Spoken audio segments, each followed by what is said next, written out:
Assalamualaikum warahmatullahi wabarakatuh. Perkenalkan, nama saya Indra Agustin dengan NIM 2004001110094. Saya dari kelas psikologi D. Di sini saya akan membahas tentang bab penegakan hukum. Mari kita simak slide yang selanjutnya. Dasar pembahasan pada video ini yaitu yang pertama, menelusuri konsep dan urgensi penegakan hukum yang berkeadilan. Kedua, mengapa diperlukan penegakan hukum yang berkeadilan.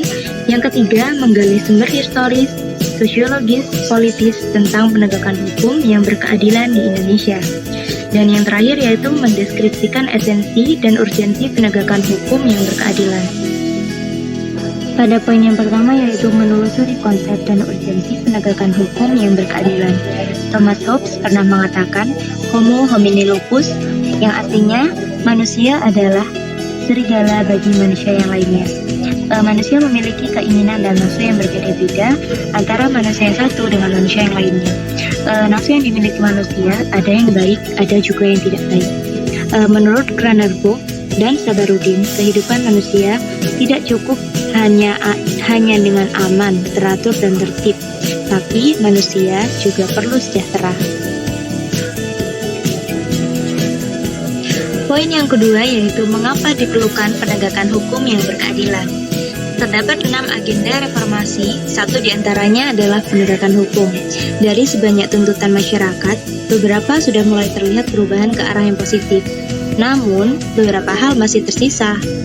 Mengenai penegakan hukum ini, hampir setiap hari, media massa, baik elektronik maupun cetak, menayangkan masalah pelanggaran hukum, baik yang terkait dengan masalah penegakan hukum yang belum memenuhi rasa keadilan masyarakat, maupun masalah pelanggaran HAM dan KKN.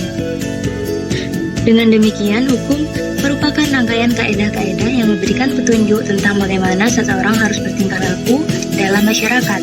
Ketertiban diharapkan akan tercapai apabila setiap peristiwa yang terjadi dalam masyarakat ada hukum yang mengaturnya baik secara tertulis maupun tidak tertulis. Pada poin yang ketiga yaitu menggali sumber historis, sosiologis, politis tentang hukum yang berkeadilan di Indonesia. Perkembangan hukum di Indonesia berkaitan dengan perkembangan bangsa dan tuntutan rakyat.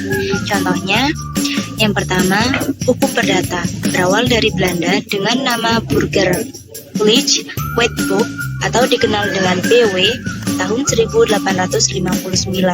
Yang kedua, aturan pertambangan sebelum dan sesudah kemerdekaan.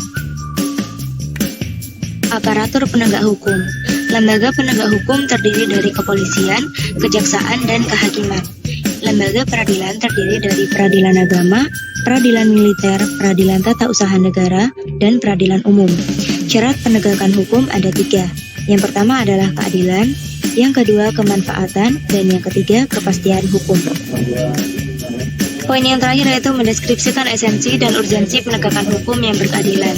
Tujuan penegakan hukum adalah untuk mewujudkan peraturan hukum demi terciptanya ketertiban dan keamanan sehingga masyarakat mendapatkan kepastian hukum dan memperoleh perlindungan serta hak melaksanakan kewajiban dengan baik. Urgensi kepastian hukum yang berkeadilan ditunjukkan oleh pembuatan perundang-undangan, lembaga hukum, aparatur penegak, dan lainnya. Ini menunjukkan keseriusan pemerintah. Jadi sekian materi penegakan hukum dari saya.